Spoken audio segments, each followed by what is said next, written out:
Philadelphia, divine peace and blessings. Greetings, greetings, greetings, greetings, Kay, divine all blessed. I'm so glad you're present with me, Kay.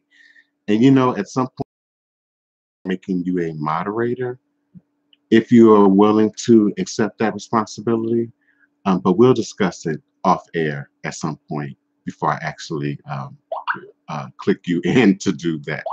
But you're on my radar. I certainly do appreciate you and those who do showing up to standard time. For the Power Lunch, Revolutionary Hoodoo, New Orleans Voodoo Secrets and Recipes, you are sitting with me live, always and in archive at your linked with the House of the Divine Prince, Thai Potions, Hoodoo Central, Black Hawk Voodoo in this legendary, historic, beautiful, and most enchanting city in America, New Orleans, Louisiana. Pan-African spiritualist, practitioner, author, and advisor, Elagun Oloye, Hoodoo Obeah Bokor, sharing with you in all things spiritual, mystical, metaphysical, cosmic, universal, evolutionary, revolutionary, healing, and holistic from a Pan-African hoodoo world spiritualist perspective, understanding that all is and indeed a blessing. If you can just see beyond the veils, for it is all just an illusion and a test and one of the greatest divine mysteries of this life cycle. This is my constant prayer, my mantra, affirmation, reverberation, reiteration, and it is my personal ever living reality. It is crucial to the very foundation of my understanding, my teaching, walk, my works, my ultimate demonstration along this divine, all blessed life path and journey. It is how I, the Divine Prince, make sense out of all that we are challenged with here in our daily existence on Mother, Father Earth. And it is my personal place of power and understanding. All is a blessing is the place from which I begin, the place from which I end, the place from which I crystallize and realize all my endeavors, understanding that I and I alone create and co-create my divine destiny, and I alone create and co-create my divine, all blessed reality.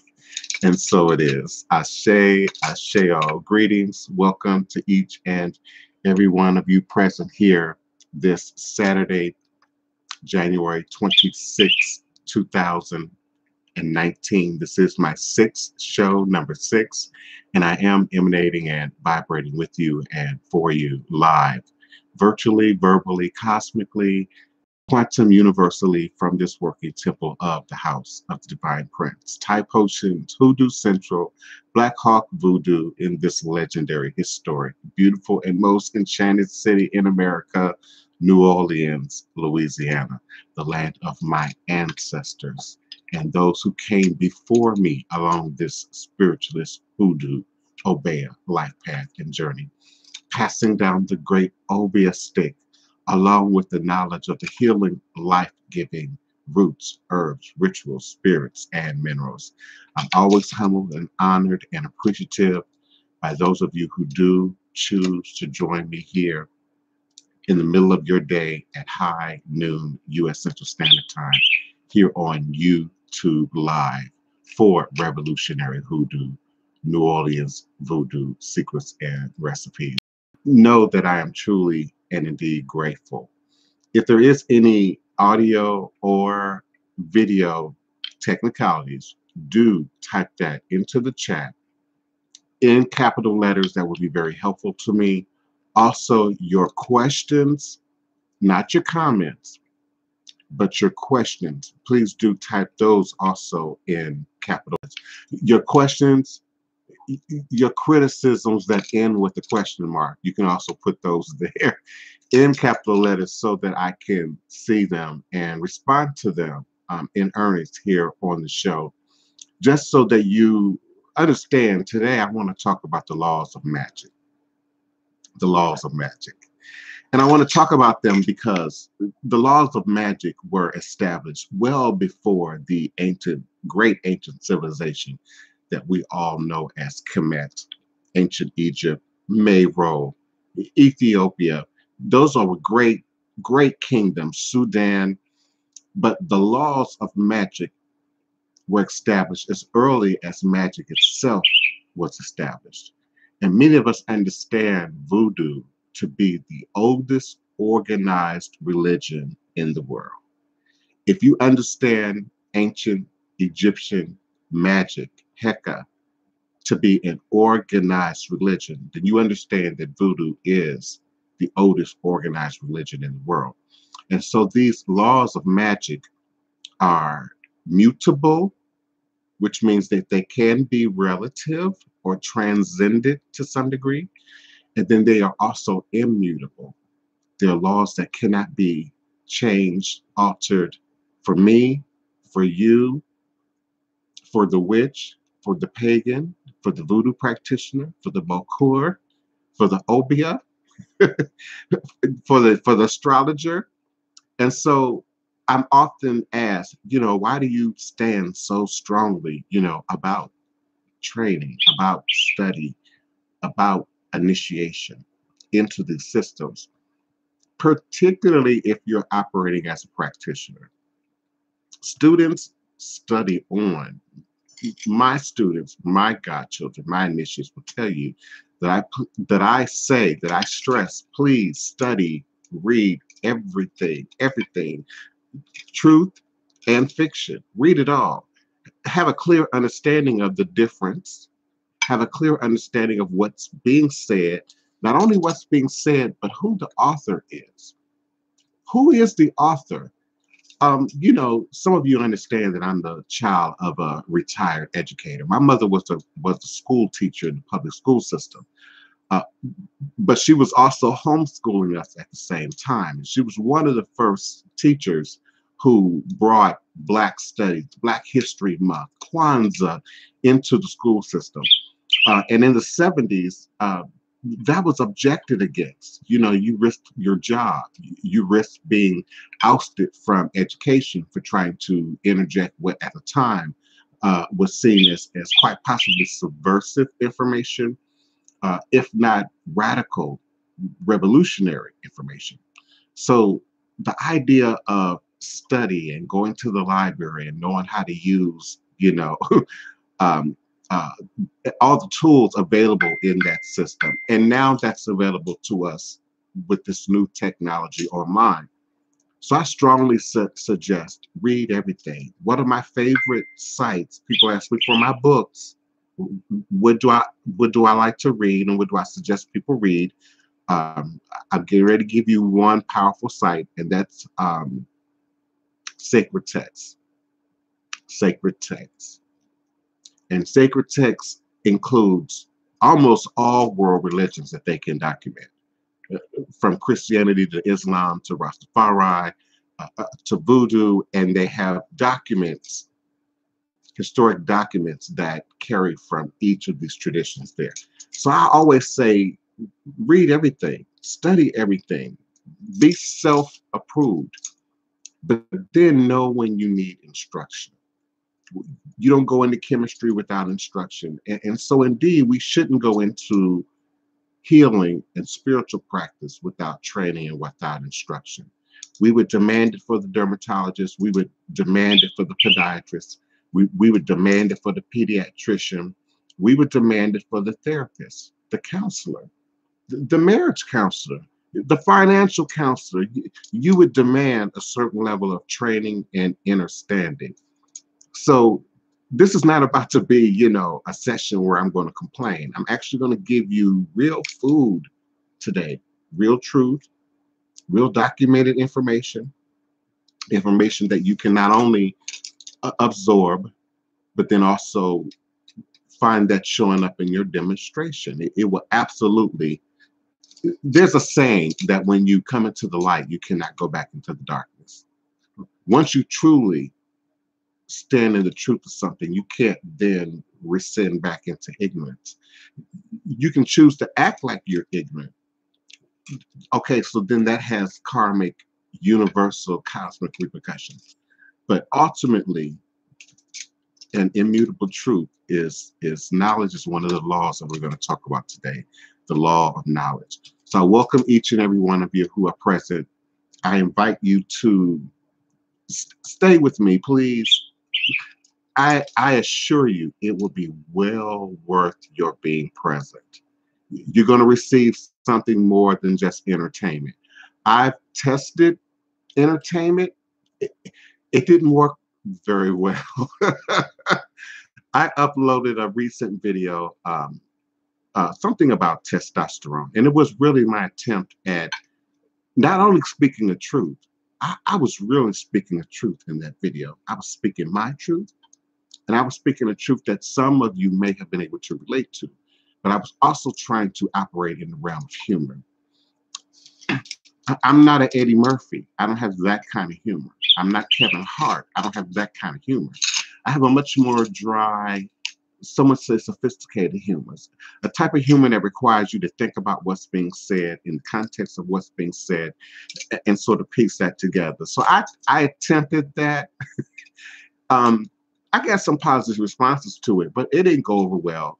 And I did have a few people who gave it a thumbs down, and that's okay. But understand that we are all more than one thing. And in the understanding of what we've previously discussed in terms of the multi-dimensional reality we exist in, today we're going to talk about the laws of magic. So it doesn't matter, if you're a candle worker, if you're a tarot card reader, if you're a psychic, if you're a practitioner of any of the ATR traditions, or you want to be, this will absolutely set you straight. And if it doesn't, that's your choice. If it doesn't, that's on you. Again, these are immutable and mutable laws, and they are universal. I spoke of ancient cultures, ancient societies, but these are universal laws. The immutable and the mutable.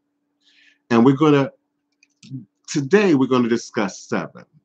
There are absolutely many more, but then we will be here all day.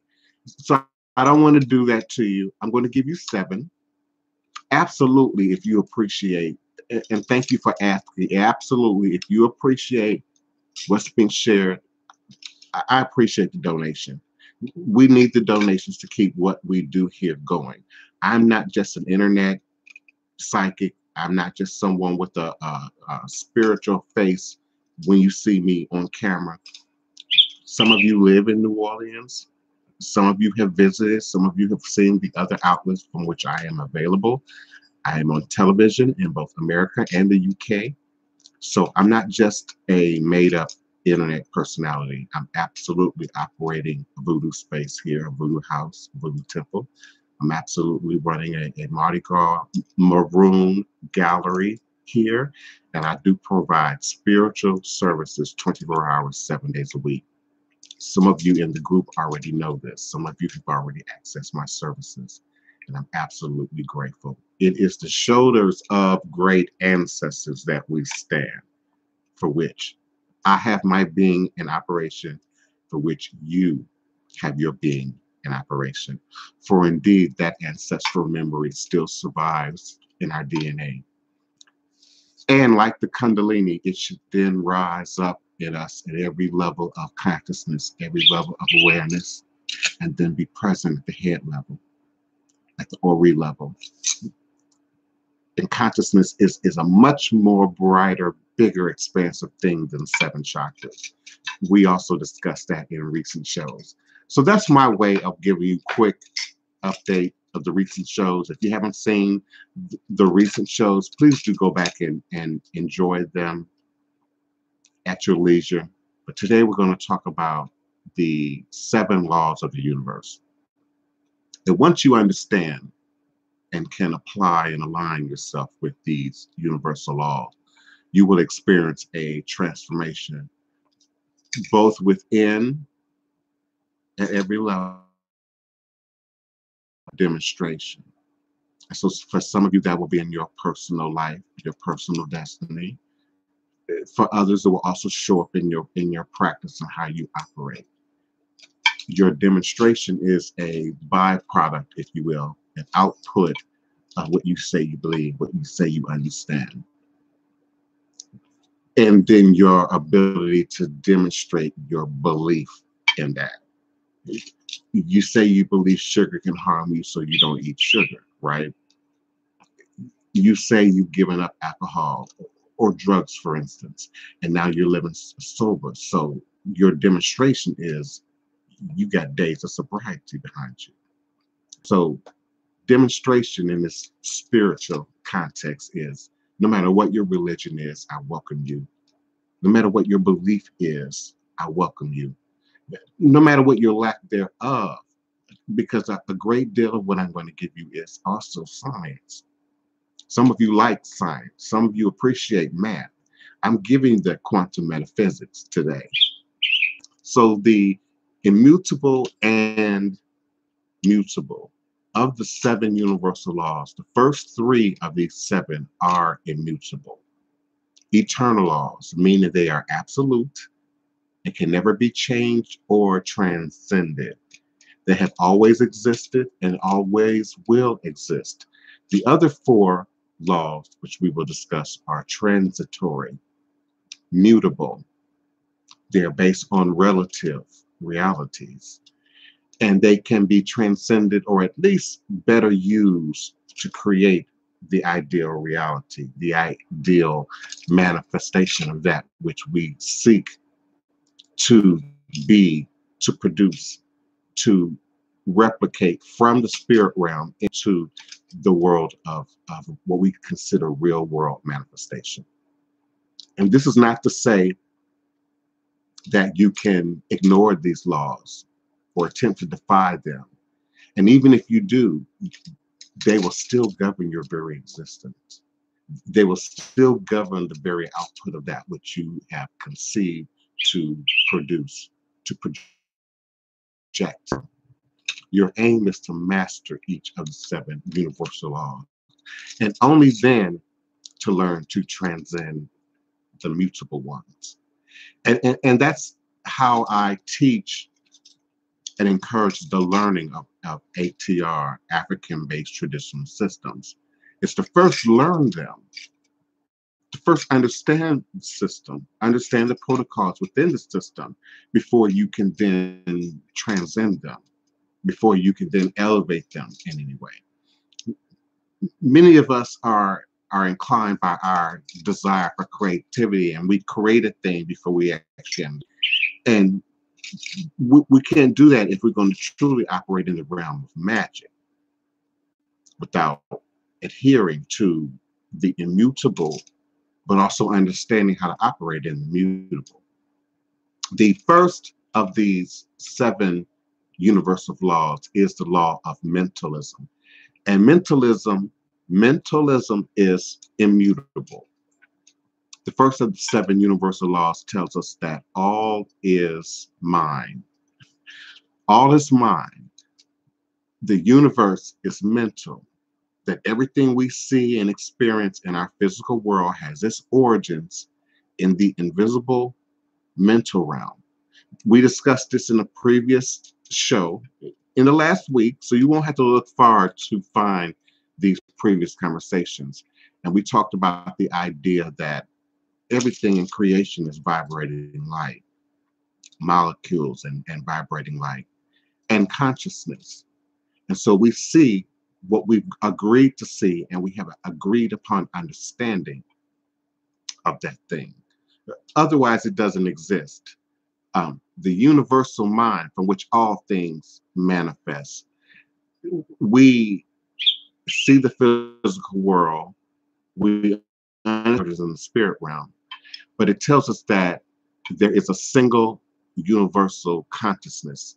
In some magical schools, we talk about the Akashic records, for which all things are written and all things are understood. And then there's a means of accessing the Akashic records.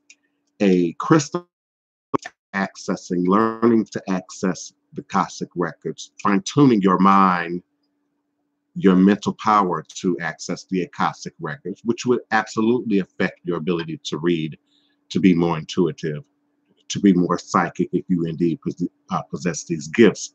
And that is by using the phantom quartz. Phantom quartz. Phantom quartz, I have one somewhere, but I'm not going to leave camera to find it.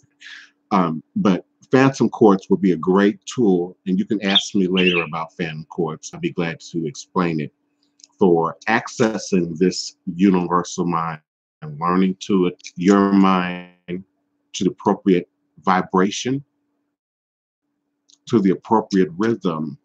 And one of these laws of magic is the law of rhythm. All energy and matter at all levels is created by and is subordinate to the omnipresent universal mind. You don't have to call it goddess.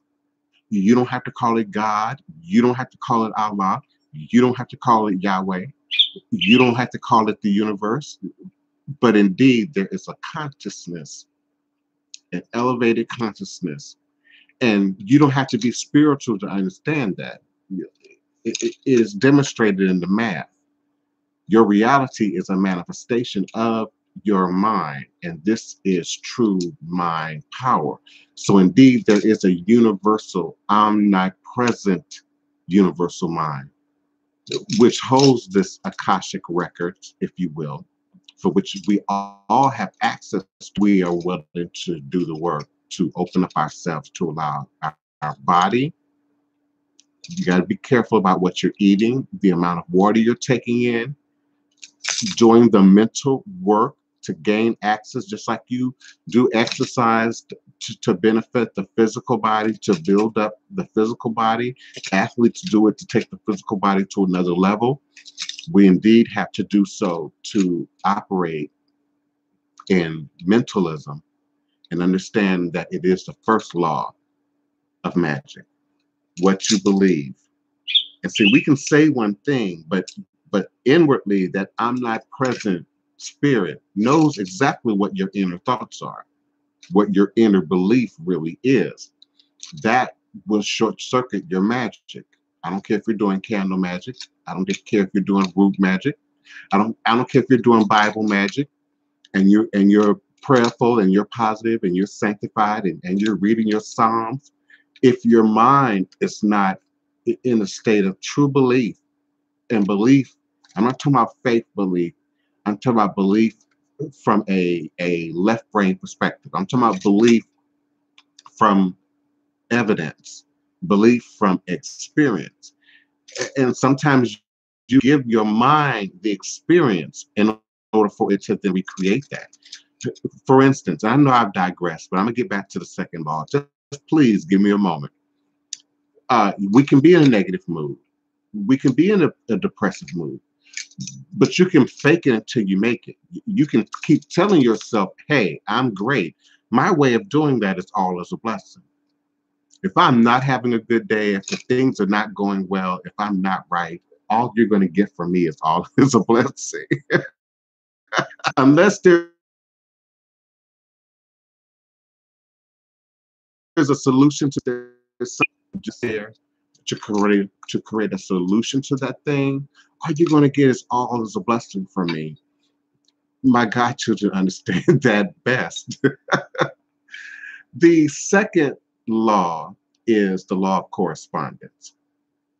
It is also an immutable law, and this is important in terms of magic. The second of the seven universal laws tells us that as above, so is below. As above, so below. As above, so below. This is the magical geometric meaning of the six-pointed star.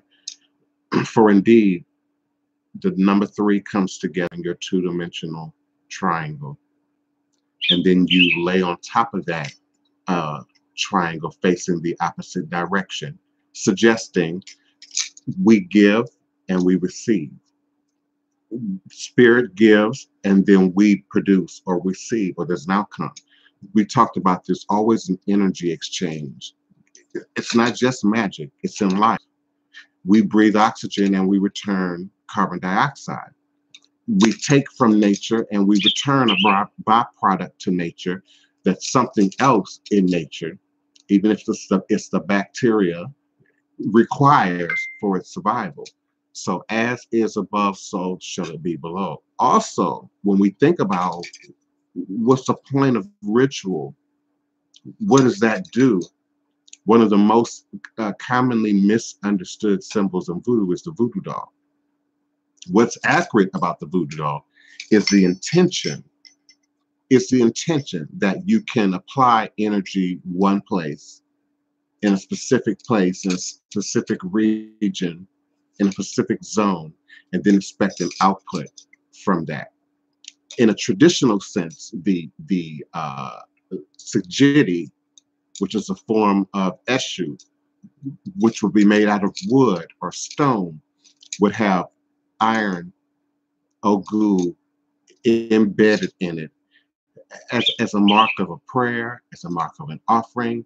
Once upon a time, people attempted to do this by marking the tomb of Marie Laveau with the triple X's, which now you absolutely cannot and should not do. It is against the law. There are cameras all over the cemetery now, and we ask you not to come and do that anymore. But there is a philosophical, magical purpose to the inputting of the nails or the inputting of the pins, if the first law of magic is correct and is well understood. So the law, as it is above, so shall it be below, suggests that what we do here has a correspondence in the higher realm, vibrates to a higher octave. What happens at a higher octave vibrates back down to our octave, to our level of existence, if you will. So this means that there is a harmony, an agreement, and a correspondence between the physical, mental, and the spiritual realms. Your two-dimensional triangle, the physical, the mental, and the spirit realms. Some of you say Father, Son, Holy Spirit. Imagine that that's really mental or spiritual, physical realms of existence. There is no separation, since everything in the universe, including you, resonates from the source. The same pattern is expressed on all planes of existence, from the smallest electron to the largest star. All is one. The ancient Greek temple of Apollo at Delphi was referring to the great law of correspondence in the inscription, "Know thyself, and thou shalt know all the mysteries of the gods and the universe." Know thyself, and thou shalt know all the mysteries of the gods in the universe. So indeed, we are gods. Indeed, we are goddesses. Indeed, we are capable of God-like ventures, God-like manifestation, if we understand the laws in which we are operating in and the limitations of the laws, those laws that are not mutable. We know that earth laws, for instance, to a great degree, are not mutable. It's very hard to work against gravity. Now we've created rockets and jet planes and other technology, but we understand that there's a universal, immutable law there that has to be acknowledged and or addressed. And in the addressing, we call that mutable, relative. So to some degree, gravity is relative if we can operate against it or within it, and to almost appear in a magical sense, to fly, almost appear in a magical sense, to do that which to be human.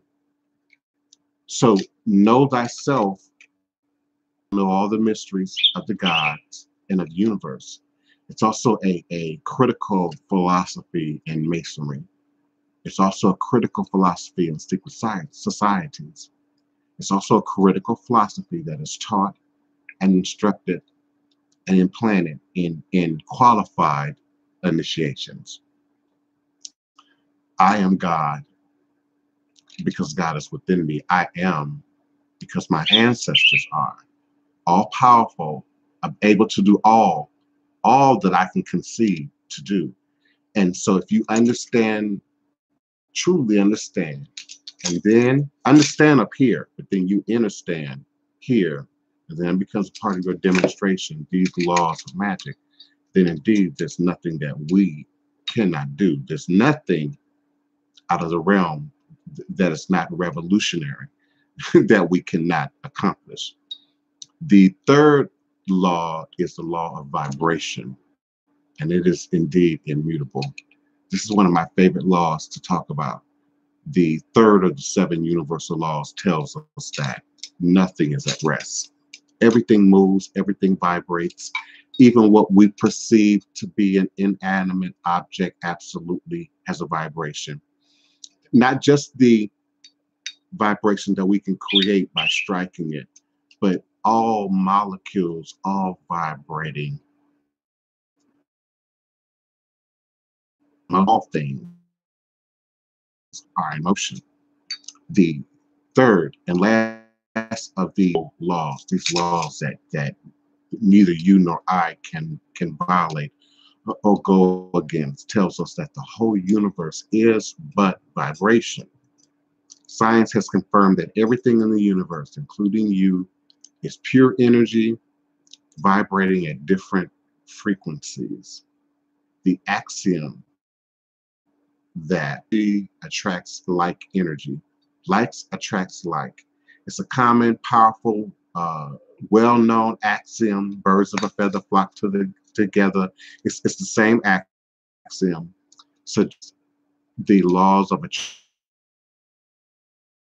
attract and what the law is, and it has its foundation in the law of vibration. Everything that we experience with our five physical senses is conveyed through vibration. The same applies to the mental realm. Your thoughts are vibrations. All your emotions are vibrations, where unconditional love, in the sense of love for another, is the highest and most mutable and subtle of these emotional vibrations, and hate is the densest and most base of these emotional vibrations. And we can learn to control our mental vibrations at will. This is true thought power. So the idea that we are fighting revolution by being angry all the time, not that we don't have reason to be angry, no, not that we don't have reason to be suspect, not that we don't have reason to be paranoid, not that we don't have reason to have post-traumatic slave disorder, not that we don't have reason every time our teen sons, even our grown men and women, leave the house and might encounter a bad situation with the security guard, for heaven's sake, or a cop. There's still the idea that we can create a reality. And we do create our reality through the first law of magic, which is mentalism, how we think, what we think, every fiber of our being. Um, the second um, law of magic, which is correspondence. Correspondence, understanding that as it is above, so too shall it be below. The third immutable law of vibration. I also like to talk about the law of vibration because we're going to later talk about the law of rhythm. Uh, but even embedded in at the root of rhythm is vibration. And some of us have witnessed a great shift in music, particularly in our community. The type of music being produced, how people respond to the music. What implication does this music now have on the pop culture, the social culture? What entertains and what is of interest to both adults and children? And it has greatly shifted. We've also incorporated artificial forms of creation of music. into our popular musical lexicon, if you will. And so with that, there's also a shift of vibration. And I'm not suggesting that the new music is bad. I'm just suggesting that the new music is different, and it's operating and vibrating on a very different level, and corresponds differently within the body. Our body is like an instrument itself. And so those chakra systems that some of you understand well resonate at a different note. And you know it through your own behavior, through your own personality when you desire that shift in rhythm. You know, you're in a different mood and you require a different kind of music. And let's say you go for that Johnny Mathis, or you go for that Marvin Gaye, or you go for that period music, the 50s, the 60s, the 70s, the 80s, because there's a different vibration you require at that moment that you're resonating with in that moment. So vibration is important. Understanding the law of vibration as a principle, but also a tool in how we operate magically and at the magical level. Certainly appreciate each and every one of you who's present here with me for this discussion.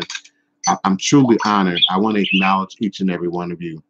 Um, Let me put my glasses on so I can see your questions and your comments. I certainly do appreciate you.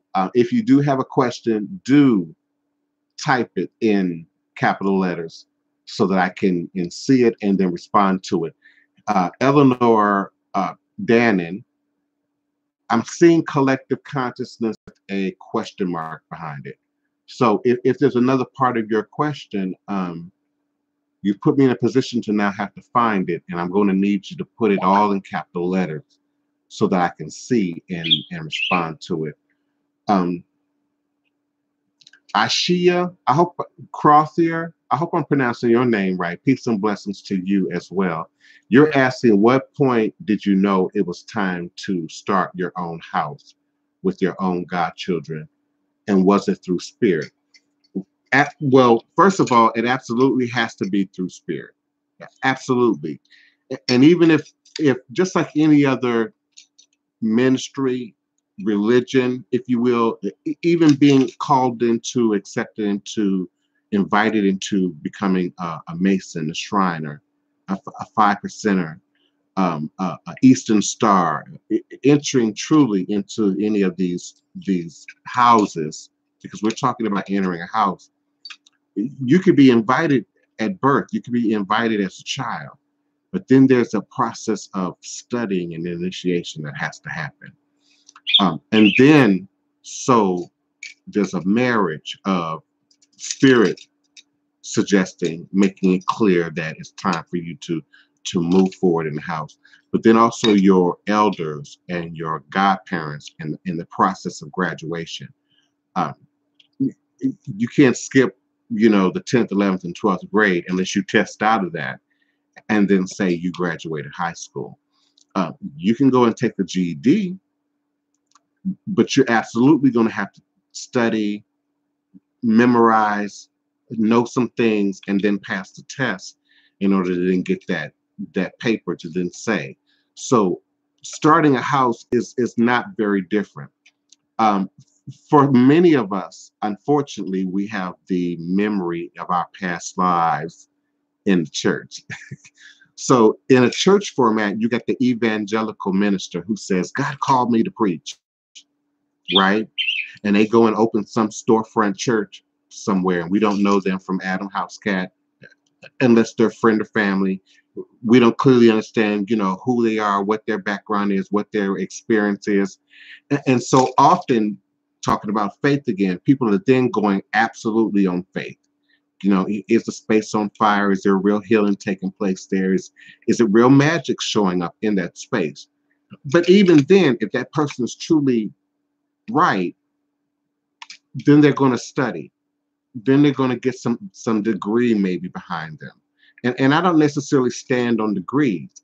I believe spirit and the ancestors sometimes want to take credit for your progress, more so than the university, more so than some system in some cases. But you still have to do the work. So when you get to the level of talking about having a house, it is assumed that there's history behind there, that there's study behind there, that there are ancestors behind there, that there are living elders behind there that can vouch for. And I am a part of other so-called legitimized systems. I am a certified minister, not of Christianity, of Voodoo. I am attached to bigger houses, bigger organizations. So yeah, spirit absolutely can and has to be involved in the process of starting a house. But there's no shortcuts to the work. I hope I answered your question. If not, hit me with a response and do it in capital letters so I can see it clearly and distinguish it from your greetings, your salutations, and your ongoing conversation. Um, Eleanor, thank you for alerting me about the drag in the audio. If that continues, just let me know. I appreciate that. I don't want anyone to think that they're disturbing the chat by complaining about audio or visual. I need to know that. If I can fix it, great. If I can get YouTube to fix it, great. So I appreciate people who are paying that kind of attention to the show. Divine, all blessed greetings to each and every one of you. Eleanor Dannon, you asked earlier on, where do you suggest to someone that is stuck between not believing in anything and wanting to believe in anything to start with spirituality? What is your opinion on atheists? Okay, now, being stuck is one thing. Being an atheist, which I believe the technical answer to an atheist is they don't believe in God. That's what it is. But my answer is probably going to be similar or the same to both aspects of that question. And it's what I said earlier. Study, read, study and read everything. And even when I was reading culture, and I mean reading culture, Aztec, Maya, the Hottentot is the racist name they used to be called back in the day. We now know them as the Mbuti in South Africa. I mean, I studied Japan, China, their religions, their gods, their philosophies. And because you are innately a god, it is innate and it is inherent. You're also locked in the flesh. And so those consciousness can war against each other, but they can also be in harmony. So there's nothing wrong with reading and studying with a critical mind. But I also suggest to you spiritual people, you got to read more than just spiritual books. My spirit path also led me to math, also led me to geometry, also led me to earth science. You talking about quartz and crystals and malachite and whatnot. I started reading geology and other sciences. A higher level of math is geometry. And so geometry shows up a great deal in magic and spirituality and tradition. To even answer your question further, people are even looking now to alien technology. And there's a whole industry of entertainment as well as research now around the whole idea of alien intervention. I watch all of those shows. I love all of those alien intervention shows, but there's some sense to be made. I think as a God, it is our ability, but also our responsibility to think at the conscious level. We see God as something that is disembodied, something that is outside of flesh, if you will. So it does require us spending a great deal more time in our head, in space, literally and figuratively, in our consciousness than what our present society often even allows. You got spouses, you have children, you have bills that have to be paid. It's hot where you are, it's cold where you are. There's a fuel bill associated with that. You got to eat. Everything is expensive, medication expensive, food is expensive. So this society, it doesn't give you, a map that really suggests how you even come to a relationship with consciousness, let alone God. I think in a more indigenous society and culture, I'm not suggesting you're born into religion in the indigenous world. Indeed, we know that it was quite different than that. But you were absolutely born into a relationship with spirituality, with nature, with the universe. And so I'm not anti-atheist. I just say respect the voodoo. And if you require respect, not you personally, but the atheist requires respect. So respect the voodoo, and I respect the atheists. The atheist has their space. Um, I think we are all more than one person, and so we've all been an atheist. We've all been a believer. We've all been disappointed, but we've all seen magic. Some of us more than others. And if you're not seeing the magic, sometimes you have to really get quiet and still to do that. And that's part of the process of the study. The months and years that I spent devouring books also requires a certain level of meditation. The brain waves change when you're reading a book, when you're studying something. I mean, really studying it, absorbing it, trying to make sense of what's being said. So again, I know I'm long-winded, but I would say read everything, study everything. I think there's some regions that even spiritual people have neglected, like meditation, transcendental meditation, ancient cultures, association with geography, our connection to minerals, stones, gems. Th- those things are critical. And of course, DNA. I think DNA also plays a critical role in our understanding our consciousness. Science has proven that ancestral memory survives DNA. So belief, even religious belief, can also be transported in DNA. So I'm sure so too can doubt, conflict, and there can be some conflict there that is ancient for you. There can be some conflict there. There is some alien presence in your history, in your lineage, or there is some conflict generations ago with religion and the government and culture and society that would show up in some of us having a block to this type of understanding. So I hope I addressed your question. I want to make sure that I don't miss anyone's question. I'm grateful that you would even take this amount of time out in the middle of your Saturday, then the phone ringing, or then my messages pinging and binging. So you're hearing tweeting from people trying to contact me through various means on my phone. And some of you have that same ringtone in your phone. So being stuck between believing and not believing is not something that I'm really here to do. I'm not here to make people believe the voodoo.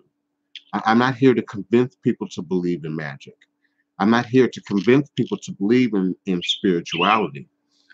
I welcome them to share my experience and experiences of those of you who choose to share here in this space. But I'm here to be a demonstration of the voodoo. I'm here to be a demonstration of the magic. I'm here to show people what being a statistic looks like, what being fought for your life even before you were born looks like, what surviving slavery and white supremacy and sexism and oppression looks like. And some of you are already operating in the realm of spirit, so you will find confirmation here. Some of you are seeking a belief. You may very well find confirmation here. And like some people very close to me, it might be in Buddhism. It might be in Shintoism. But I say, look at your lineage first. Look at your background first. Look at your heritage first. The DNA confirmed the voodoo for me. I was already voodoo as a child. I was already voodoo in my teens. I was already voodoo in my 20s. I didn't take this DNA test until the last 3 years. So it only came to confirm what I already felt, what I already believed. So seek and ye shall find. I'm not being corny. Seek and ye shall find as a believer. Knock and the door shall be open to you. I suffered such tragedy, such terror, such torture as a child, such abandonment, such isolation. I was on the street at 14. So I begged God for an answer. I demanded God for an answer. If there's a God, if you exist at all, if there's anything up there at all, you need to prove yourself to me. I can't believe a Quran. I can't believe a Bible. I can't believe what man says. I can't believe what orthodox systems stress and imply and enforce upon us. I can't believe what governments say. So I demanded at 15, at 16, a demonstration of spirit, a demonstration of true belief. And in so doing, I had to fall many times. I had to hurt myself many times. Sometimes that lesson had to be shown to me more than once. Okay, we already showed you we can produce something out of nothing, but you still don't believe it. So we're going to back you in a corner again and show you this again. And so sometimes in the state of believing and not believing, the challenges come. If you're truly operating in spirit, the challenges are going to come. What will change is your ability to operate in your power, to stand in your truth, to be able to say, as I say, that I'm result oriented. I can guarantee, based on not only experience, not only practice, documentation, experience, the amount of time I've applied in the study of a thing, in the applying of the studying of a thing. So I don't believe belief is something that should come easy. I don't necessarily believe belief is something that is gifted to us. Belief is a product of our experience. You believe that chair is going to hold you up because you sat in a chair before and you didn't hit the floor. But how do you really know? How do you really know? You believe that you're going to get in your car for the most part and it's going to start up and do what you expect it to do. And when it doesn't, we're all living in that moment. you know, but belief is built on the same dynamics. I don't want to get too far away from my topic because there's so many people here in the room, and I'm grateful for you all.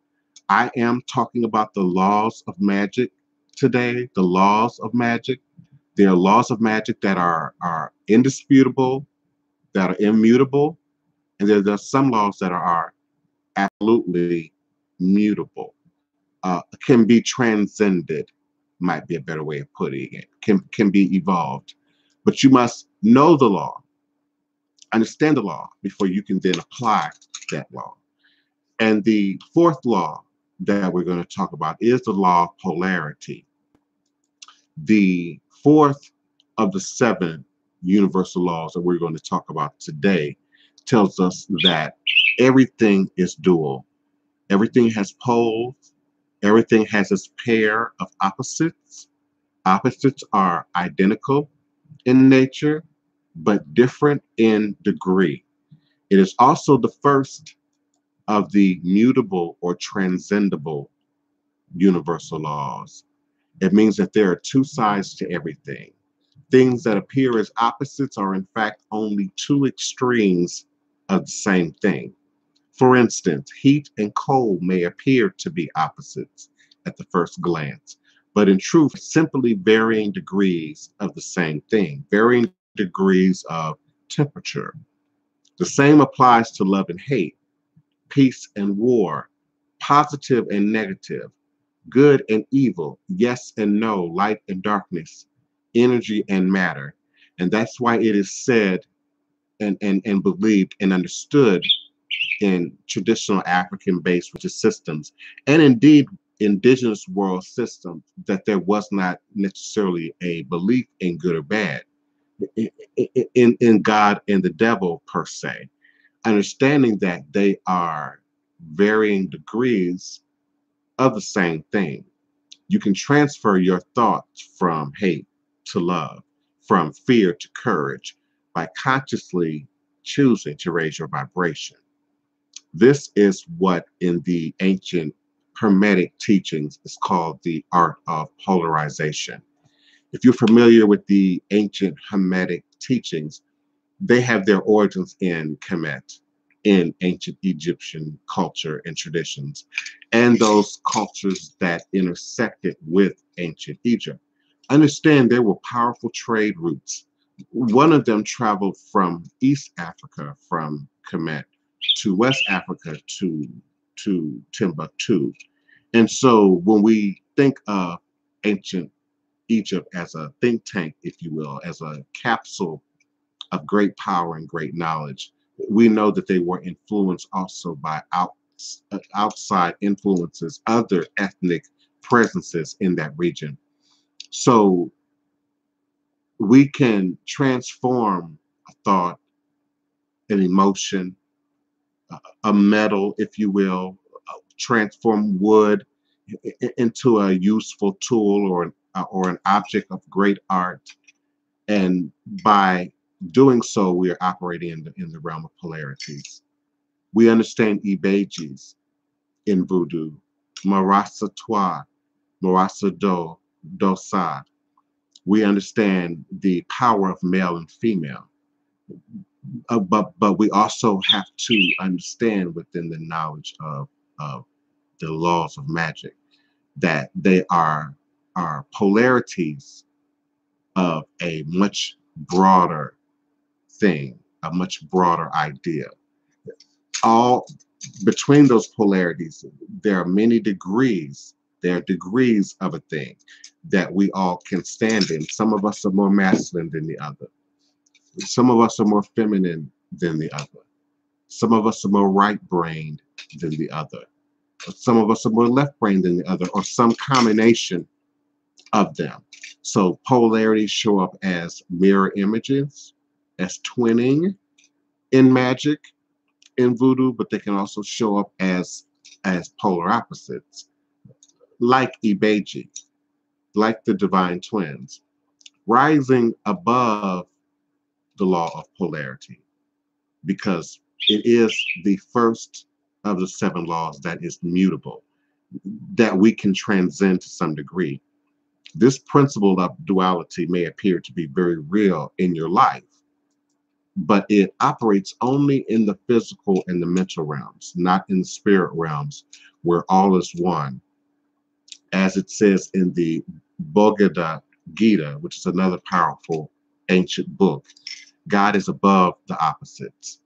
By always placing the all-powerful, all-knowing, great spirit of which you are a part of behind your every thought, statement, and act, and by always focusing on the positive, the good, that which you seek, that which you desire, that which you seek to create and recreate, you then begin to transcend the power, the laws of polarity, even when things appear to be going bad, negatively. See it as a challenge, but a challenge that ultimately feeds your good. That's why I say all is a blessing. In time, you rise above the law of polarity. You choose to rise above the laws of polarity. I keep dropping my keyboard and my mouse. That's why y'all keep seeing me dipping down. So it is the first of the seven laws that we're going to discuss today that is absolutely mutable. The next law I briefly talked about as we discussed vibration is the law of rhythm. The fifth of the seven universal laws tells us that everything flows out and in. Everything has its tides. All things rise and fall. The pendulum swing manifests in everything. The measure of the swing to the right is the measurement of the swing to the left. Rhythm compensates. It is the second of the mutable or transcendable universal laws. And it means that the pendulum swings in everything. There's a time for good and there's a time for bad. For all things, there is a season, the law of rhythm. This principle can be seen in operation in the waves of the ocean, in the rise and fall of the greatest empires, in your business cycles, in your love life, in the swaying of your thoughts from being positive to negative, and in your personal successes and failures. In accordance with this law, when anything reaches a point of culmination, then the backward swing begins almost unnoticeably until such time that any forward motion has been totally reversed. Then the forward movement begins again, and the process is repeated. I also talked about the change in rhythm, in vibration, in music, but there's also a change in rhythm and in vibration at a real scientific level. It may not be within the range of our human ability to always hear and be conscious of, but all this new technology and equipment and appliances and entertainment systems that we have in our house and computers are also creating new rhythms, new vibrations, new sounds, some of them at the white noise level, some of them just out of range of our human consciousness that also affect how we think, how we process, and can affect your magic. Ultimately, in my temple room and in my ancestral room and in my sacred space, there's no technology there. All my technology is limited to spaces where I'm not operating in spirit at 24 hours a day. And many of you don't sleep with technology in your bedroom. Some of you don't sleep with a TV in your bedroom. Some of you don't have equipment, office equipment, computers, whatnot in your bedroom because you understand that your body is now operating at a different rhythm, a different vibration, and you're going into different frequencies when you sleep. And some of you can't sleep with technology going on. Some of you feel like you must have technology on in order to sleep. You have to have a radio turned low. You have to have TV on turned low. And it has every bit to do with where you are and how you're functioning inwardly in terms of rhythm and vibration. The law of rhythm, rising above the law of rhythm, transcending those periods of, I'm doing well and then something has to happen. Erasing the notion that I'm doing well, then something inevitably has to happen, is an act of rising above the law of rhythm. To transcend the swing of the pendulum, you must become aware of the subtle start and that backward movement in any of your endeavors, whether it be to improve your health, your finances, your relationship, your ritual work, or any goal you may set in motion. In almost every episode of this show, I've stressed journaling. If you're a practitioner, a healer, a therapist, a counselor, a reader, you have got to keep document. You have to. You have to, especially if you're operating at any level uh, of traffic, of popularity. You have to keep doing what your plan is, what your plan of operation is, how you address any particular thing. But to see your rhythms, you've got to document that. Sometimes to make sense of the events that lead up to that predictable shift in energy can be uh, caught if you are keeping a great detailed journal, as we talked about on yesterday. Knowing that you are with the omnipresent universal mind, the omnipotent universal mind, the almighty universal mind. For the universal mind, we talked about that omnipotent universal mind earlier in the show, sees Alpha and Omega, sees the beginning or and the ending, saw you when you lost it, and sees you when you find it and pick it up again in the future before we can even conceive that thing in any particular slice of time, any particular slice and moment in a human consciousness. So keep your thoughts focused on your outcome. Fight to remain positive no matter how far back any particular transition might appear. It is all an illusion. It's an illusion of a setback. It's an illusion of not having. Not having may be a temporary condition. I might not have today, but I may have tomorrow. I might lack today, but I will lack tomorrow. But I will not lack tomorrow. And so you have to focus on that which you wish to create. Even in the operation of magic. And some of you are trying to do retributive magic. Some of you are trying to do negative magic. Some of you are trying to do harm, not understanding that once you put a thing into motion, you have to then stop thinking about it. You have to then stop recreating it in your mind, or that thing that you believe that you're spending all your time and energy working against is still alive. Literally still alive, but also staying alive because it's still a point of focus in your consciousness. So we can indeed rise above the laws of rhythm. We don't have to repeat the same rhythm. We can apply syncopation. We can do things differently to break up the idea of the law of rhythm.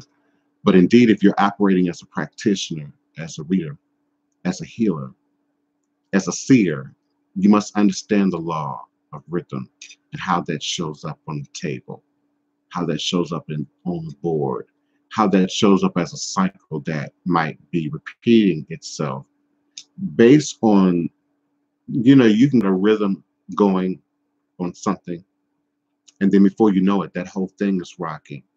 And then before you know it, that it's tipping over because you've given it, what's the word? Momentum. Momentum.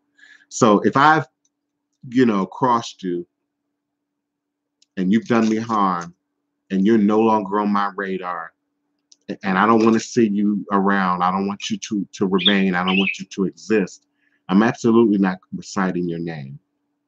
I'm absolutely not talking about you before camera or behind.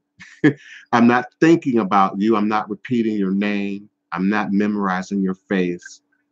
I'm not even recalling who you are because you no longer exist to me.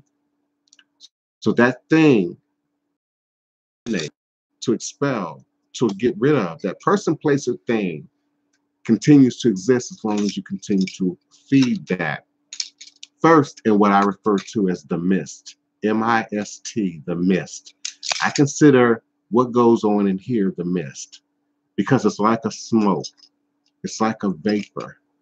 And it sort of comes in and it becomes illuminated by light, which could be a symbol for our consciousness. We all seen that cartoon with the light bulb in the head representing an idea. So that smoke, that mist, that vapor, that idea. The first thought that, something might be different here. It's something here that I might need to pay attention to. That's in the mist. And the more that becomes real, the more pieces of that become evident, the more facts of that become true, the more it then begins to manifest what I say crystallize. It's now taking form. It's now crystallizing.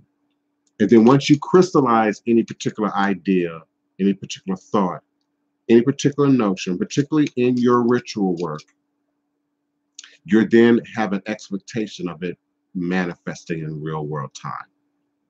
It then becomes a part of demonstration. And so demonstration is not just what you can conjure in your pot. It's not just what you can create, in a root work, or in any form of magic. But that thing also has a residual residue. We talked about that, I think, in the second show. Residue, a toxin that lingers. And so it not only affects the person you're directing it at, but it also affects you. So in directing energy at people, negative or positive, in directing energy at people, you should be right. You should absolutely be right. I don't invite everybody to pray for me. I don't welcome your unsolicited invites for prayer for me. I then encourage you to pray for yourself. Pray for yourself. Don't direct that at me, unless indeed I've asked for it, unless indeed Spirit has clearly directed you to do so. And in doing so, you too then should be clear. Like like a quartz crystal, you should be clear before you try and perform Reiki on a person, before you try and lay hands on a person, and really before you try and do a divination, open a deck of tarot cards on a person. Every time we open those cards, remember the laws of polarity. There's a law of resonance, which we haven't discussed yet, law of vibration, a law of rhythm. So when you open that deck, you're parting fate for somebody, both for your first for yourself, and then for the person on whom you're reading. And that's why a qualified reader has all kind of ceremony and ritual and cleansing that we do before doing readings and after, particularly if this is what you do as a vocation. This is my vocation. When I'm not acting, performing, sewing a Mardi Gras Indian suit, I'm doing spirituality and religion. This is my vocation. So I, more than anybody, like a filter, like your air filter, has to be clean, because all that dust, all that residue passes through the reader, passes through the person who's doing the work. So you've got to be clear. Your vibration has to be at the right frequency. Your rhythm has to be in order to then not have it harm you, and then you not pass on harm to whom you may be operating with. So just the opening of a deck, I think I did that yesterday, the day before, and I held up a card. Okay, so I'm not reading a particular person, place, or thing, but that's a real read. That vibration is now out there because we're talking about archetypes. And these archetypes that are present on our tarot cards. I have a wireless mouse. I keep dropping it. The archetypes that are on those tarot cards are archetypes because they represent symbols, frequencies, energies that we've agreed to over long periods of time. An archetype is an agreed to consciousness. It is out of that universal consciousness that we've talked about here on the show. And so once it's agreed upon, we've seen enough times that it's solidified at the conscious level. It then takes on form. It takes on body in the spirit realm.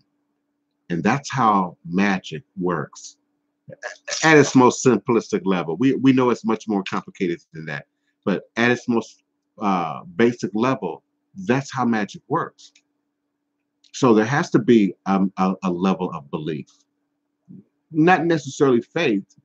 I mean, you have faith that you're doing your job every day. You have faith that you're raising your kids and you're doing all you can as a parent.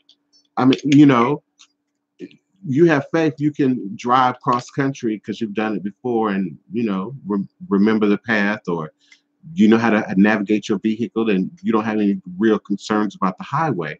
I mean, okay, that's faith, but belief comes from experience. Belief comes from experiencing something that shows up regularly, consistently, to some degree, predictably. And so if you're with me, I certainly appreciate each and every one of you. And if you have questions and I'm missing them, please bear with me. Give me a chance. I appreciate all of you who are present. So don't leave me now. Let me read your questions, and then I'm gonna finish the last two laws of magic we're going to talk about today. Because I realize my shows are kind of long and I don't want them to be too long and wear y'all out. But some of the things that I'm teaching and sharing require in-depth explanation. And then, of course, an opportunity for me to read your questions.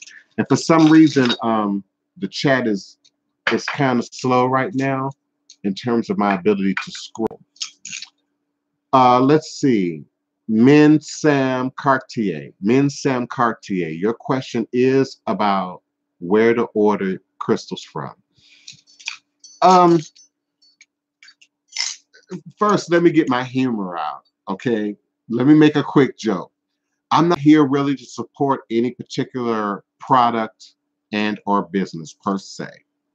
I am pro New Orleans. I am all about New Orleans. I know what I'm familiar with. I know what's comfortable with me. Now, I don't order crystals offline. I've never ordered a crystal offline. And I'm not suggesting that you don't. I'm just saying that I've never done it because I'm so deep into crystals, been doing it for too long. I know too much about crystals that it's hard to really gauge and understand what you're seeing online versus what you're getting. And particularly if you are an advanced user of crystal. And right now we're just talking about quartz crystal. And so you're an advanced user, so you're looking for specialized quartz.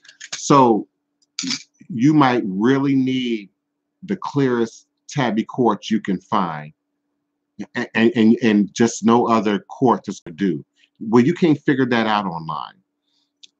You might need a double terminated quartz. Okay. This is not only double terminated, but this is a twin. This is a single terminated twin, meaning it has points on just one end. This one here. And this one here is a double terminated twin, meaning it's two separate crystals that grew together. Both of those separate crystals have a point. Okay, so now we're talking about specialized quartz.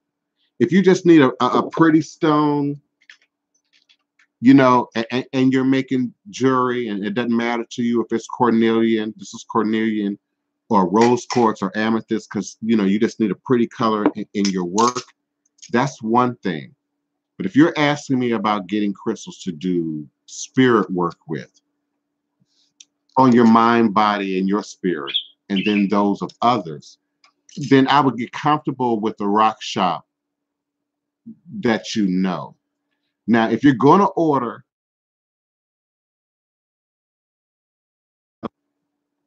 I'm going to suggest a place that I know, and that is the French Quarter Gem and Lapidary. French Quarter Gem and Lapidary in the French Quarter, New Orleans, Louisiana. It's on St. Philip Street. I don't know the exact number. I can find it for you after the show if you don't want to Google it for yourself. I don't know the exact number, but I do know it's on St. Philip Street. If you are here or you've been here and you're familiar, it's an eye shot of Cafe Du Monde. If you're a tourist planning to come to the city, the French Quarter Gem and Lapidary, I want to say it's maybe 2 blocks away from, going away from the river. It's 2 blocks away from Cafe Du Monde on St. Philip Street. But they will ship, and it's a place I absolutely trust. It's also a place that if you are seeking specialized quartz, I'm willing to go there and shop for you for a donation, and then mail the product to you if you absolutely want hands-on, eyes-on attention to the stone. And that's a great question, because people ask me about buying crystals all the time. Does size matter? Does color matter? You know, they don't matter if you don't understand what you're working with. Please stop. size and color and all that stuff don't matter if you don't know a whole lot about crystals. If you're really not trying to do specialized work, if you're really not trying to understand them to go in and rearrange consciousness and clear out your past and erase your ghosts, and particularly if you're doing this work on your own, then you may not care about how big the crystal is, you know. But specialized work, absolutely. So, Min Sam Cartier, I get my crystals from French Quarter, Gem, and Lapidary. Now, obviously, I have pieces that I've had 30 years. I can't tell you where I got those. I got some of those in California and various places. But in terms of pieces that I bought recently in the last decade or more, French Quarter, Gem, and Lapidary. I want to talk about the last two laws of magic.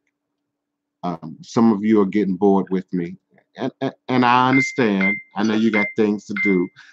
Some of you are just popping in to see what's happening, and I'm grateful for you popping in to see what's happening. But I also invite you to partake. We're sharing a meal today of the laws of magic. First, as a personal operator in any kind of spirituality, any kind of magic, any kind of philosophy where you expect a result, where you expect an outcome, these would be very useful and or beneficial to you.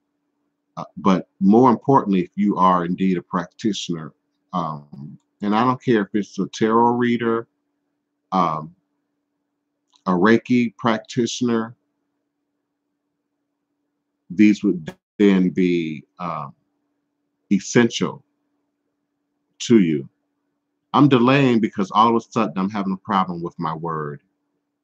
Almost every document that I have open is functioning for me right now, except the one that we're talking about, which are the the universal laws of magic. Um, please just bear with me. I'm hoping that it'll come back. If you have a question or a comment, please do type that in capital letters. I'll address your comment while I wait on my Microsoft Word to do what it's supposed to do. Okay, Adventures of a Truck Driving Diva. Okay, I answered where do you get the crystals from. Let's see, if you had another question, I'm not seeing it. Okay, Mim Sam. Okay, he asked the same question about ordering crystals. I've never tried Michael's. I've never tried Amazon. Um, there's one other crystal location that I'm aware of. It's in Evanston, Illinois. Evanston, Illinois, just north of Chicago. If you're in the Chicago area, you would take the red line to the north side, almost to the end, I believe to the Fullerton stop. And then you would get off and walk 2 blocks to Dave's Rock Shop in Evanston, Illinois. I believe it's on Main Street. That will also be a trusted, reliable place to order crystals, mineral, gemstones from, because they don't function as sort of a new age shop selling rocks. Dave's Rock Shop is sort of like a geology outpost.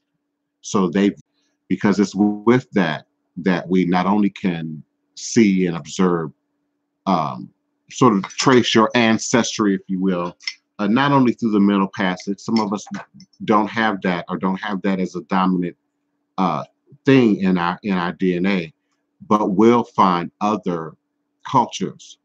For instance, in my own updated ancestry DNA, I have the Nile Valley region, which includes Sudan and Ethiopia and Egypt, present in my test, which I did not have before.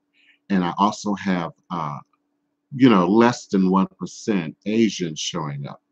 Now, how does that correspond to my practice? Well, for years, really since my early 20s, I had this thing where some Saturdays I absolutely have to get up and clean the entire house from top to bottom.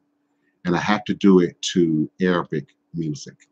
And I like the Arabic music with the women, with those high-pitched trilling voices. Ofahaza, for instance, may she rest in peace. She passed away from HIV/AIDS, unfortunately. She was a powerful uh, Middle Eastern singer who was able to cross over and create this type of music in a format that the Western ear could appreciate. So her name was Ofahaza. But Sufi music, for instance, the music that the whirling dervishes enjoy, I'll have to get up, and it's usually on a Saturday for some reason, and play this from sunrise to sunset, often at high volume, in order to appease that ancestry in my DNA. Also in Hispanic culture, uh, Latino culture, they have a concept of the, I believe it's katana, which is a gypsy that shows up in their ATR traditions. They're traditions that are a mix of African, indigenous culture, and then Latino culture. They have this gypsy presence. And often the misa, some of you are familiar with, is the format in which those spirits come through to show up. So some of you have Chinese, Hindu, Buddhism. I'm mixing nationality with tradition and ethnicity. Some of you have Hinduism and Buddhism and Islam and then Christianity in your DNA makeup. I've shared also through my DNA the idea that the Fanti, Fante, Fanti, which is an ethnic group in present-day Ghana, that my ancestry intersects with that. And the Fanti were the first West African ethnic group to embrace Christianity wholesale. Rightly or wrongly, good or bad, that's not what I'm discussing right now. But they were the first to embrace it wholesale.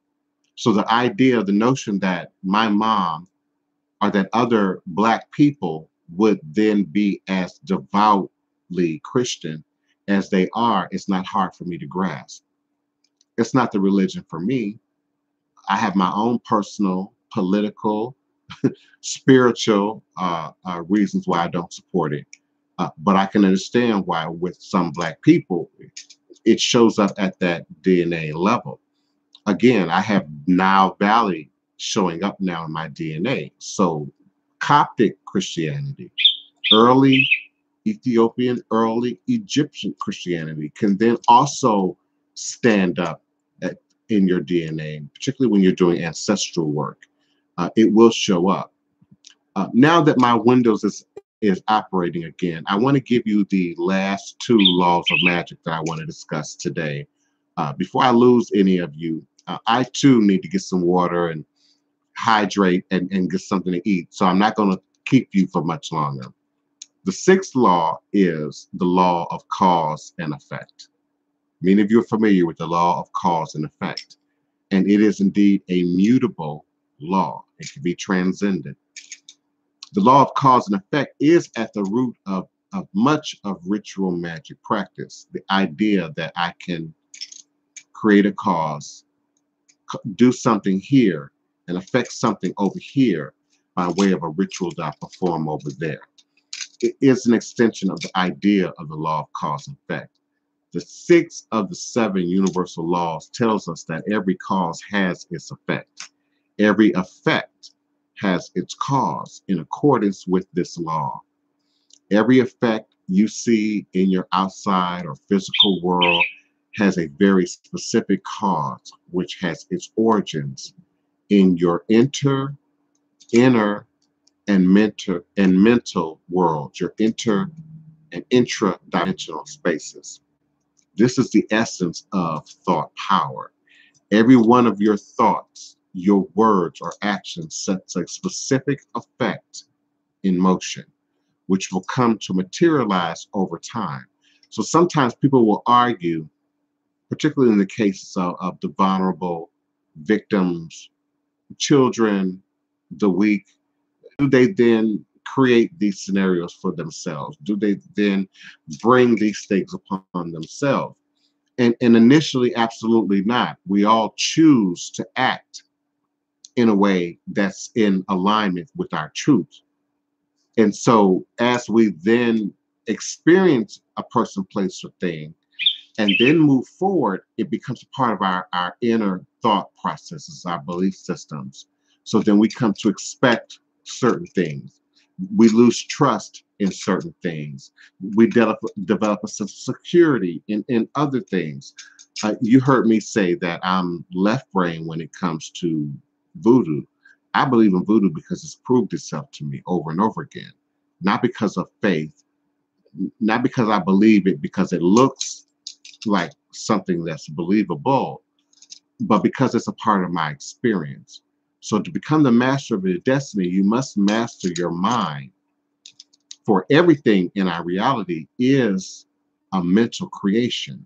Know that there is nothing like chance or luck that can be mathematically determined in the universe. They are simply terms used by humanity in the ignorance of these laws of magic. Your intentions are instantly created. Your good intentions and your bad intentions. And first within yourself, well before they begin to then manifest in the physical world. They can manifest first in yourself and then radiate through cosmos, through the universe, before they then manifest in the physical realm.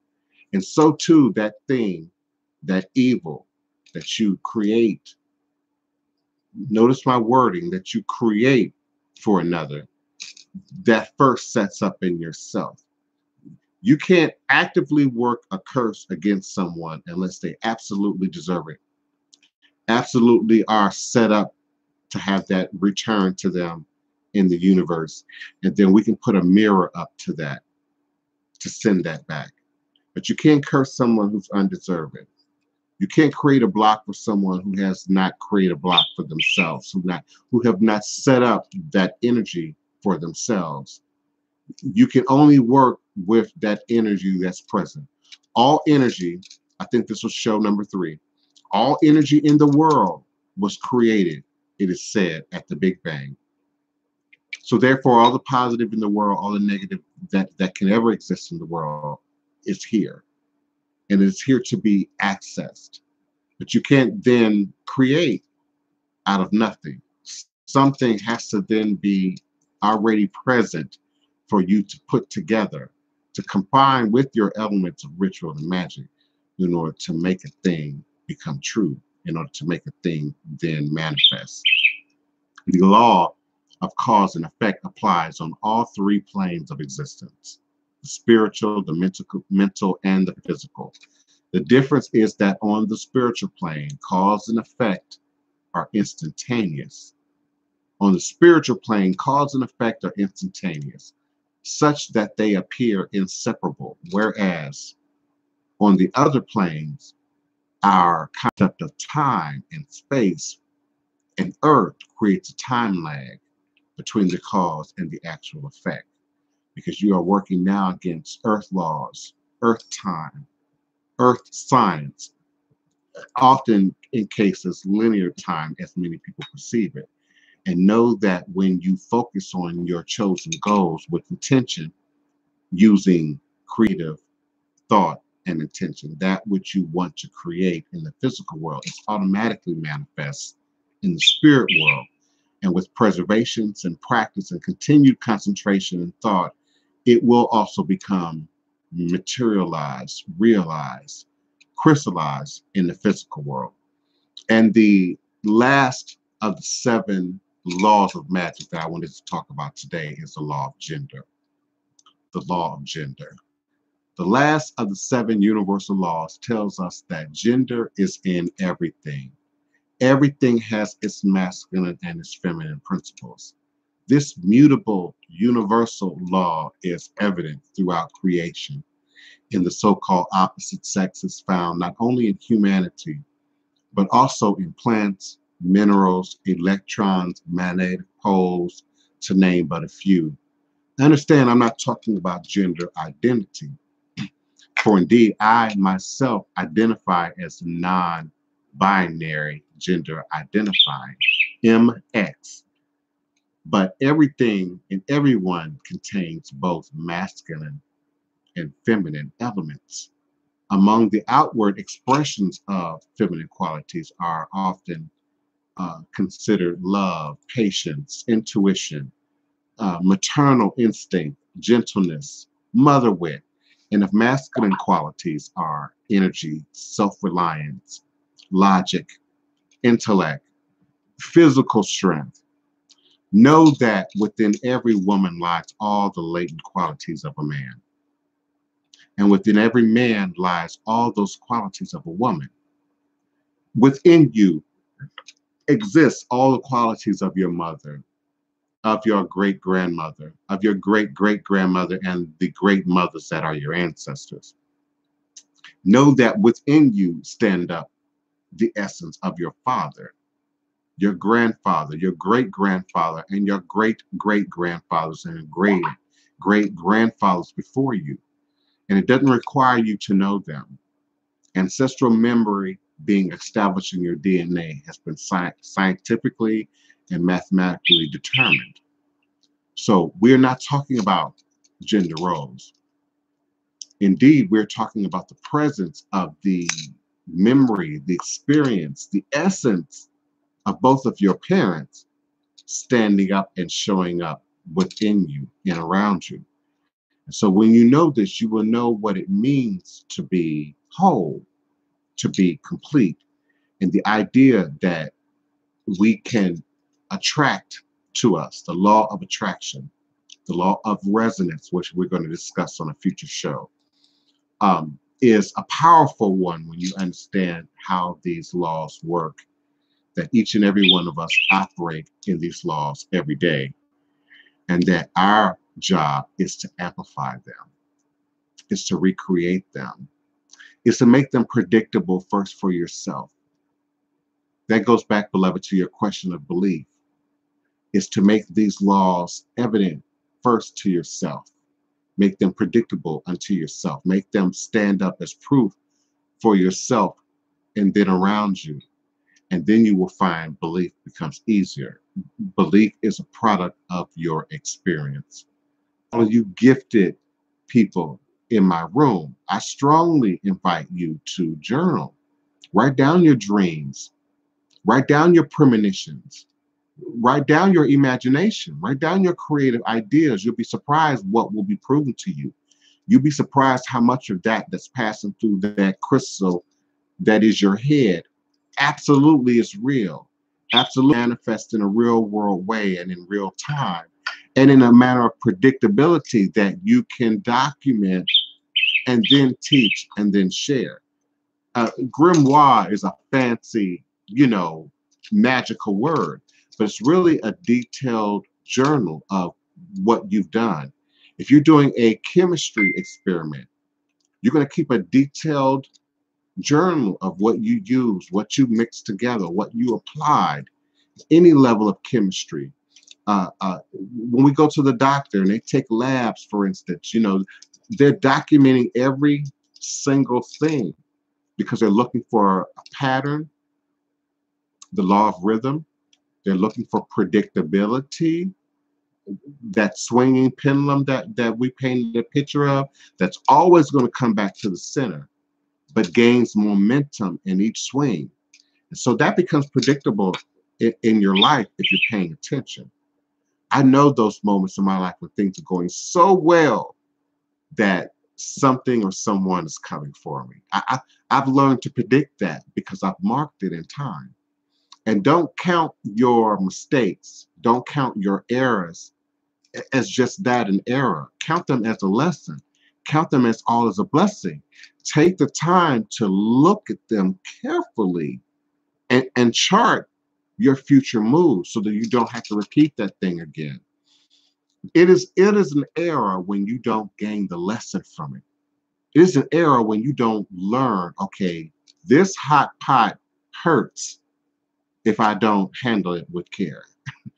Okay, Fire burns if I don't handle it with care. So don't fear the error, don't fear the lesson, don't fear having to learn, but also don't be in anxiety of the work. Don't be scared of the work. Don't view this as, oh wow, this is going to be laborsome for me to do what this brother is suggesting that I need to do to be authentic in my practice. But if it's who you are, it's indeed a part of who you are. I appreciate each and every one of you. I've kept you for an hour and 40 minutes. The fact that I can keep this many people here for this long, I'm grateful. I'm truly humbled by it. I would hope that I'm not wasting your time. I would hope that your being here is evident that I actually had something to say that was, if not evident, at the least entertaining. And I am going to make an attempt to be entertaining again. You all might not like my testosterone video, but I am going to make an attempt to be more humorous and more entertaining again, and hope that you all will receive that. But the message that I'm getting from you is that you want me to teach. You want me to teach. You want me to talk about the voodoo. You want me to talk about quantum metaphysics. You want me to talk about the mechanics of spirituality. And I'm here to do that. I'm here to be exactly what you need me to be in terms of a voodoo practitioner, in terms of helping you to establish a foundation of authenticity, both for yourself and for your family, and maybe for your peer group, and maybe for your community, and for the generations that will come after you. Just imagine the power of what foundation we are laying that will carry on after us. No generation before us has at its fingertips what we have in terms of archive. Some of you still have MySpace, and even some of the sites that are no longer here, like Yahoo 360. But a lot of our information is still present. A lot of our experience is still present and will be for generations to come. And so I'm honored to be able to teach and to share authentic New Orleans voodoo with you and for you in this space. And if you are indeed in need of work, if you are indeed in need of initiation, if you are indeed in need of a godparent or a teacher or a leader or a reader, I am absolutely here for you 24 hours a day, 7 days a week.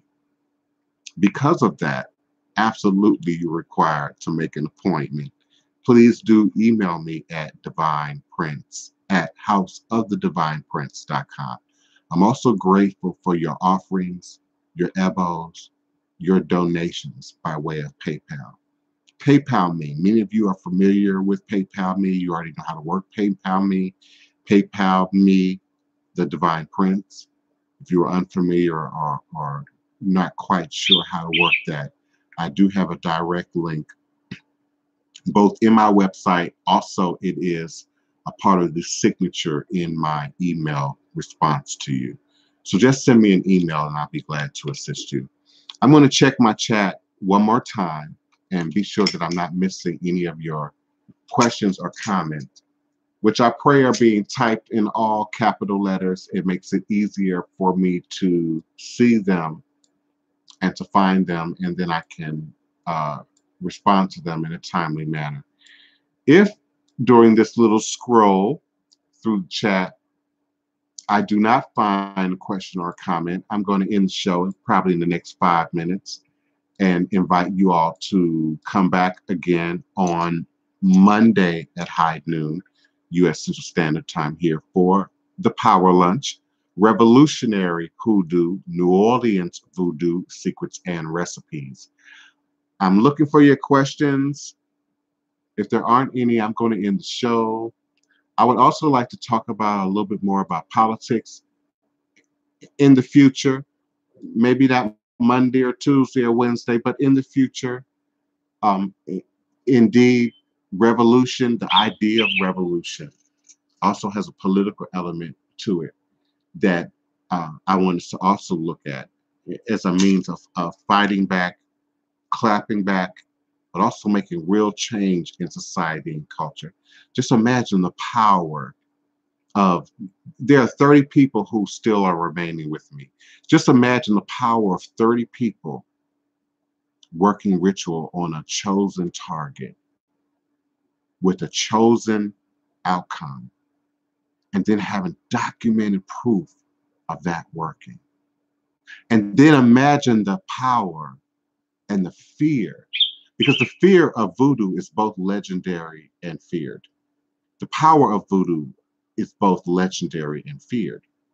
So the idea that we could make real world change, not just our personal change, and we need personal change, we need healing. Some of us need help. Some of us need repair in our love and relationships. Now, some of us need repair in our families. Some of us need repair in our career and our economy. So I'm here for that. But I'm also here for much bigger, much more loftier things. Just look at all these careers now, these lives now that are being brought down by Me Too and the movement of Me Too. And be clear, there are some witches and some black girl magic and some black magic behind some of this power that you are seeing manifest now in society. So I want you to put that on your mind for future discussion here in this space about us attacking real world subject matter, real world targets with the voodoo for a result steeped in balance. For you comedic studiers, those comedic practitioners, those Egyptian artisans that are listening to me who understand how Egyptian magic works. When Mayat, balance, was created and brought forward to bring balance to the earth, to the great Ben. Heka was there with her. Magic was there with her. There would be no magic. There would be no balance without you. There would be no balance without magic. And so we can seek balance with and through this magic, both in ourselves, in our families, our communities, but also at the real world level.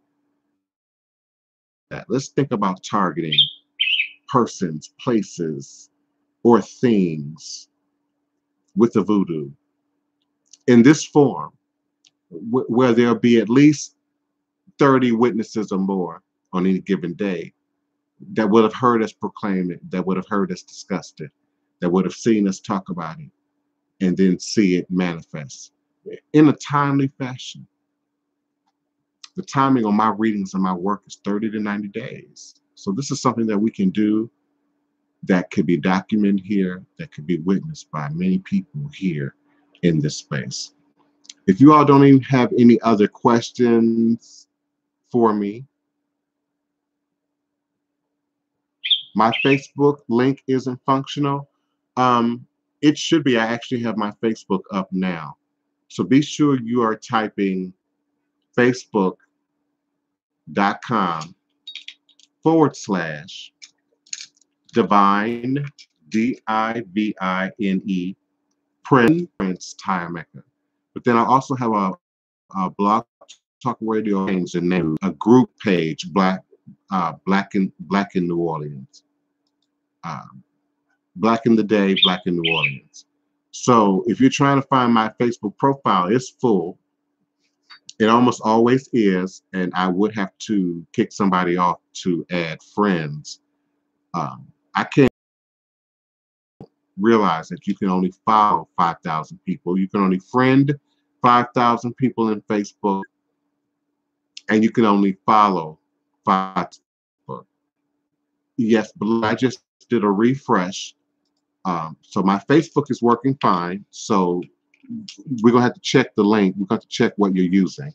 I'm going to put it in the chat for you right now.